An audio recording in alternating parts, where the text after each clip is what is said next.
Monique has an illustrious career that was taken from her way too fast, but at this point, homegirl is just severely living in the past. Let's discuss.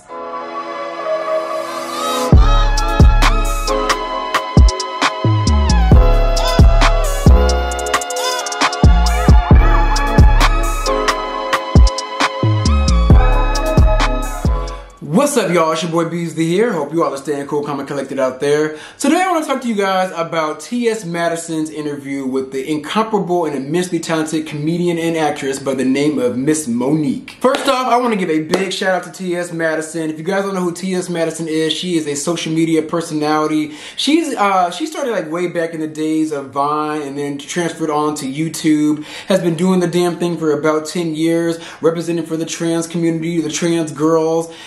I also had a joint show with the rapper by the name of Kaya Shimon called The Queen's Court. It went down in flames, and it actually went up in flames when they were interviewing Monique the first time. But Madison continued that interview in stride, held her head up high, and then bam, here she is having her own show, looking crisp and clean and doing the damn thing. But y'all, as much as it troubles me, I will say in this interview with Monique, it is the same song and dance. Now, when it comes to her taking a stance, I'm all for it. I am Team Monique. However, we have to realize this situation has completely reached its peak. So if you guys have been living under a rock, Monique is beefing with Oprah Winfrey and Tyler Perry. And this has been going on for a little over 10 years. And also Lee Daniels too. Can't forget about Lee Daniels. To give you guys all a little recap, this all stemmed back from Precious. Precious, she was filming Precious. Precious was Lee Daniels' project. This was back when Lee Daniels wasn't really what he is today.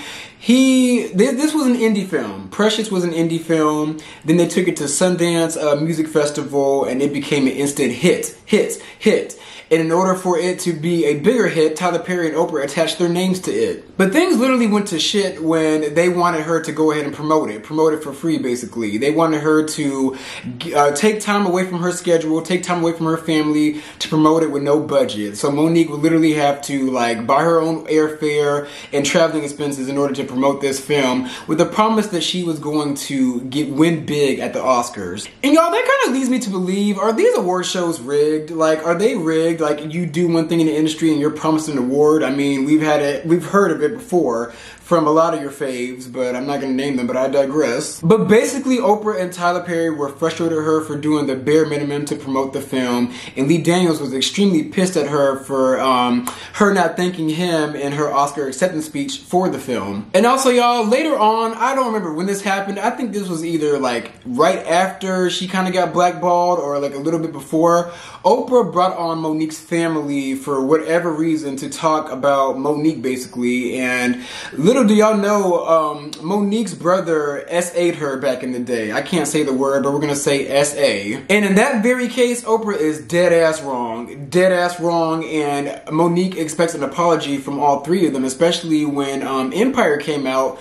Lee Daniels was promising the role of Cookie to Monique, and then it came out that Cookie was gonna be played by Taraji P. Henson. And then Lee Daniels tried to play like all innocent, basically saying that, oh, Monique, I think that you may be blackballed, but she was able to put two and two together and realize that he was one of the few people that blackballed her in the industry, or at least played a hand in blackballing her. And that also brings me to Netflix, another entity in the industry that did Monique wrong. Now, word spread around for the longest that she was hard to work with, and that's why after Precious, we didn't see Monique for a very long time, like a very long time. But Netflix offered her to have a comedy special, but they offered her, I want to say, now, I don't remember the exact figures, but I think it was like about $500,000, probably a little bit less than that.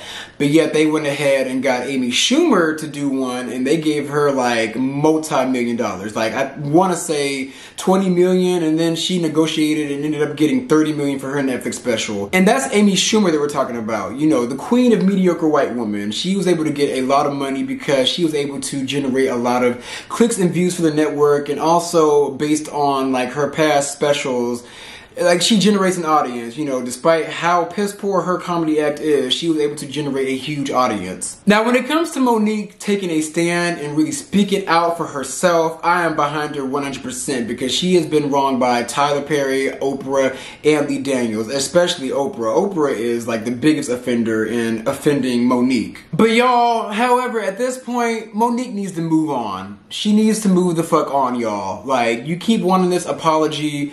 What the fuck is the apology going to do? These people still do not fuck with you. I want her to win so bad, you guys, but at this point, this situation has been going on for at least 6 years, and if it keeps on like this, it's gonna be at least 10. Like, girl, you need to move on. They're not going to apologize. They may admit that they're wrong behind the scenes, but they don't want to speak out publicly because in the grand scheme of Hollywood, they don't want to lose their position over you. One thing that you did wrong, Monique, was you recorded a private conversation between you and Tyler Perry and you put it on blast. And Tyler Perry did admit that everybody was wrong and Monique was right. But however, like, what does this prove? Like, we found that out, and then what has been done since then? You're still in the same position. At this point, Monique, you need to say fuck all of this, fuck all of it, and get back to the art and the talent.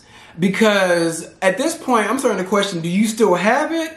Or are you just going to complain about people not acknowledging you? If you showcase your talent, the people will come back and stand behind you even more, even better, even greatly. Like, Monique, if you were to go back to the basics and just do comedy and just do the damn thing and do your best, 9 times out of 10, girl, everybody will rally behind you and just go to bat for you. Because I hate to even say this, especially about a black woman and a black woman of high status and high standing, you're coming off as bitter. You're coming off as bitter and you're coming off as disgruntled. And you are disgruntled and you're hurt. Like, I would be hurt too. But at this point, girl, 6 years in, you gotta get over this. You're also in a legal battle with Oprah and Tyler Perry. Their money is long, girl. They can stretch this shit out for as long as they can. You, on the other hand, when was the last big job that you had, Monique? It's like, girl, if you were to even get another job, your money's gonna be going towards legal bills. Like, you need to just send this whole entire situation over the hills and get back to the art and the craft. Now, y'all, it may sound disrespectful when I say this, especially for a black woman who has won an Oscar, but girl, you need to take your talents to YouTube. Make your own YouTube channel and do your own comedy special. Film yourself in a comedy club, doing stand-up and doing what you love. And whether you think it or not, girl, there are still people out there that want to fuck with you. Once you do that on YouTube, you can partner with YouTube and make your own specials, and that way all the money goes back to you. In the grand scheme of things, Monique deserves more. Yes, she does. But she's not getting more because all she's doing now is complaining. Monique, we've been hearing this story for the last 6 years. Like, when are you gonna wake up and decide to move on to the next big thing, my love? Y'all, I may sound harsh, but this is all tough love because I truly love Monique. Monique was my favorite comedian growing up, her and Lunel. Like, I love them two immensely. Like, Monique was a big part of my childhood. Like, she is amazing. She was the first stand-up I watched on Queens of Comedy. She was the queen of comedy. But Monique, you have fallen off your throne because you are letting this situation overshadow your actual sheer raw talent. I want you to get back to the basics and get back to, like, lifting yourself up, girl, because you talking about this constantly is not going to change a damn thing. These people have already decided that they do not want to see the best for you, so you got to go out and get the best for you. But yeah, y'all, those are my views on Monique. I truly hope that she gets out of this repeat cycle and get back to the bag and get back in her bag. But like I said, those are my views, so be sure to like, comment, and subscribe. I'm going to come back at you guys with some more content.